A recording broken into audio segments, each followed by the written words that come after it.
Hello, my name is Jack Butler, and today I'm going to be talking about why you should upload in 4K. This is something that's been bugging me in my brain, and I feel like not enough people know about why uploading in 4K is actually a very small thing that you could do that can make your content seem a lot more presentable, or at least, make it look better to the general audience. And I feel like if you are on YouTube, that should be something that you strive to do. So, one misconception that people have about 4K on YouTube at least is that it's just resolution. Like, if you have a 4K camera, you should upload in 4K. If you edit in 4K, you should also upload in 4K. And that is true. Like, you should definitely do that. But I upload in 4K. And some people even assume that I have a 4K camera, but I don't. I have the C100, which shoots in 1080p, and 1080p only. But the reason why I upload in 4K is because I also have the Atomos Ninja, which lets me record in higher bits per second, which allows less compression. Because on YouTube, resolution basically comes with two things. One is the initial resolution, and the second thing is how much it compresses that footage. So if you look on YouTube, there are like how you should upload. Like if you look in one of these sections, it's just like, what's the how you should upload a video, and it shows you like the bit rate at 1080p it's 8 megabits per second. At 1080p 60 it's like 12 or something, or 16 megabits per second, around there.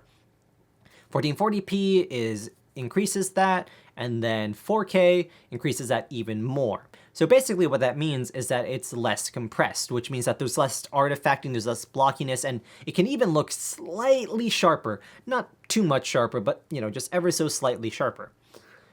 And that means that there's just straight up less compression, which is like something that I don't feel like enough people know about, because clearly like uploading in 4K isn't like a labor intensive process, even if the footage is, 1080p. You don't need to like resample it up and like make it do all these like fancy things like how movies upsample like 240p or like 480p sources to 1080p. You just need to upload in it. So like when you go into Premiere, just export in 4K, because that just means that your video is going to look less compressed, which means that your audience is going to have a better viewing experience if they can handle that resolution.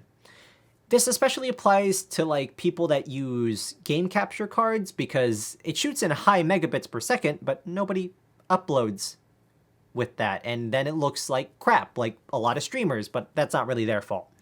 But like with my Elgato game capture, in my review of the Enco products component to HDMI thing, I upscaled all my footage to 4K, all my game footage to 4K, even though it was, 1080p or 480p. But you could see like the raw footage of it, because the max cap on my game capture is 30 megabits per second, and the uploaded megabits per second was 45, which basically just means you got to see the best that footage could have possibly looked, which is incredibly important, I feel like, to a lot of people. If you can't see something clearly, I feel like it just like kind of looks more video-ish, or looks more amateur, and I feel like the people that do the best content have the least amount of that. But again, it's not like the biggest thing in the world. It's not like, hey, you need to do this now. It's more of something that I feel like more people should take advantage of. And people might be worried about like how much space this would take up. It does not take up that much more space.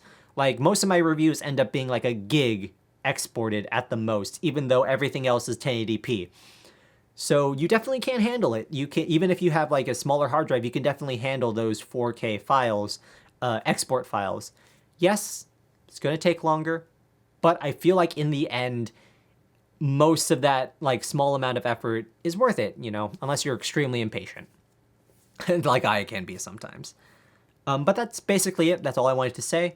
I will see you guys in a more structured video in the near future. I do have things planned. This channel is not dead, and I hope to see you guys in that one. So yeah, I'll see you guys later.